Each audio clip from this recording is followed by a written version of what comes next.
Ede Yoruba International, ètò yín ètò mi. Ìdí rèé tí mo fi fẹ́ ta abala ẹ̀rọ ayélujára Instagram mi. Mò ń wá olùrà tòótọ́. Short girls, short girls, short girls, short girls, short girls, short girls. Short girls should stop wearing red and white clothes. Short girls should stop wearing red and white clothes. Why? Because they are looking like Airtel SIM cards.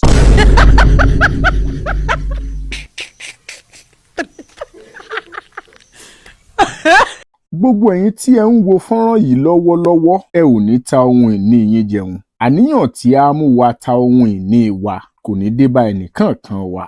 Gbajúgbajà ọ̀dẹ́rìn-pòṣónú lórí ẹ̀rọ ayélujára ẹni tí orúkọ rẹ̀ ń jẹ́ Kalausi, tórúkọ ìbí rẹ̀ gangan ń jẹ́ Elly Ochieng, jẹ́ ọmọ bíbí orílẹ̀-èdè Kenya. Ó fi èròǹgbà rẹ̀ hàn láti ta abala Instagram àkáǹtì rẹ̀ nítorí ọ̀dá owó. Abala ẹ̀rọ Instagram àkáǹtì yìí ni Kalausi ṣí ní oṣù kẹrin ọdún 2021 tí ó sì gba òǹtẹ̀ ìlúmọ̀ọ́ká influencer seal láti ọ̀dọ̀ Meta, olùdarí Instagram, Facebook. Ó gba òǹtẹ̀ ìlúmọ̀ọ́ká yìí lórí Instagram àkáǹtì rẹ̀ ní oṣù kejì ọdún tí a wà nínú ẹ̀ yìí 2024. Àwọn èèyàn kò mọ ohun tí mò ń là kọjá. Kò sẹ́ni tí ó mọ ipò tí mo wà lọ́wọ́lọ́wọ́ yìí. Mò ń la ìdojúkọ ọ̀dá owó kọjá báyìí. Ohun tó sì lè yanjú ẹ̀ náà ni owó. Mi ò lówó lọ́wọ́.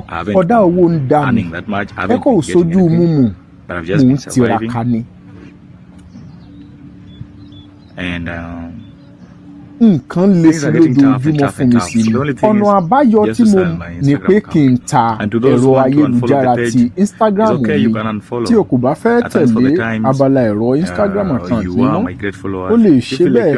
Mo dúpẹ́ fún gbogbo ìgbà tí ẹ fi ń tẹ̀lé mi. Ṣé ní báyìí ẹ ti mọ ìdí tí mo fi fẹ́ ta abala ẹ̀rọ ayélujára ti Instagram mi? Torí mò ń la ọ̀pọ̀lọpọ̀ ìdojúkọ kọjá. Inú ìpòrúurú ni mo wà tí ọ̀dá owó tí mò ń là kọjá. Mo ń wá ẹni tí ó ṣetán láti ra abala ẹ̀rọ Instagram mi. Tí ẹ bá ní ọ̀rọ̀ ìyànjú tàbí ohun tí ẹ fẹ́ sọ fún Kalausi lórí ìgbésẹ̀ tí ó gbé yìí, tàbí tó bá lóhunkóhun tí ẹ fẹ́ ṣe fún, ẹ lè kàn sí Kalausi o lórí ẹ̀rọ ayélujára rẹ̀ yìí.